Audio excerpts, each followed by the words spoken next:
इस वक्त बाबा साहब मरियम से बहुत गुस्से में, और हमारे लिए ये बात कि वो गुस्से में हम नफरत में बड़ी आसानी से बदल सकते हैं। बाबा साहब से बात करे। मरियम जैसी मुसीबत से जान छुड़वाने का मौका फिर दोबारा हाथ नहीं आएगा। अरे बाबा साहब, मैं अपनी माँ को तो पहले ही खो चुकी हूँ, लेकिन बाबा साहब मैं आपको नहीं खो सकती।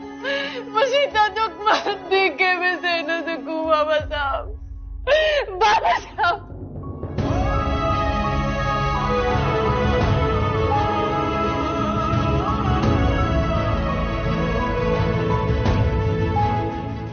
राबिया मरियम से इल्तिकाम में इतना आगे निकल चुकी है कि उसे इस बात की परवाह ही नहीं कल को उसका अपना अंजाम कैसा होगा। वेज और उसकी माँ की मदद की वजह से मरियम ने अपनी माँ को बचा तो लिया था, लेकिन अलाबिया ने शावेज लेकर मरियम के खिलाफ मरियम की माँ के आगे ऐसी ऐसी बातें की जो कि उसकी माँ बर्दाश्त ही नहीं कर पाएगी। मरियम अब अपनी माँ की वफात के बाद बिल्कुल तन्हा रह जाएगी। इसी मौके का फायदा एक बार फिर से अलाबिया और उसकी माँ उठाएगी। अलाबिया की माँ मरियम के खिलाफ के बाबा साहब को इतना भड़का देगी। जब अलाबिया की माँ मरियम को इस घर से निकालने वाली होगी, अलाबिया अपने बाबा साहब से कहेगी कि वो इसे ना छोड़े, लेकिन इस बार इसके बाबा साहब भी इसकी कोई मदद नहीं करेंगे और कहेंगे बेहतर यही है कि तुम यहाँ से चली जाओ।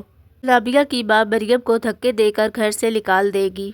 अलाबिया ये सारा मंजर अपनी आंखों से देखती रहेगी और बहुत ज्यादा खुश होगी। तो मरियम से उसकी जान छूट गई। मरियम के जाने के बाद जब शावेज की माँ मरियम माँ का अफसोस करने के लिए अलाबिया के घर आएगी तो उन्हें वहाँ पता चलेगा वो लोग मरियम को निकाल चुके हैं। शावेज की माँ मरियम को ढूंढने के लिए कब्रिस्तान जाएगी तो वहाँ पर मरियम उन्हें मिल जाएगी। साला बेगम मरियम को अपने से दूर कभी भी नहीं करना चाहेगी, इसलिए मरियम को अपने साथ अपने ही घर ले आएगी। शावेज पहले तो मरियम को वहाँ देखकर बहुत हैरान होगा, फिर उसकी माँ जब उसे बताएगी कि मरियम आज से उनके साथ ही रहेगी, शावेज अपनी माँ की बात पर कोई एतराज नहीं करेगा। लेकिन जब अलाबिया को इस बात का पता चलेगा कि मरियम उनके घर में है, अलाबिया शावेज से कहेगी कि तुमने आंटी को मना क्यों नहीं किया। मरियम अच्छी लड़की नहीं है, इसलिए तुम लोगों को उससे बच कर रहना चाहिए। आंटी को समझाओ कि वो उसे वहाँ से निकाल दे। शावेज अलाबिया से यही कहेगा, जब मेरे बाबा को मेरी माँ की बात पर एतराज नहीं तो मुझे क्या एतराज होगा भला।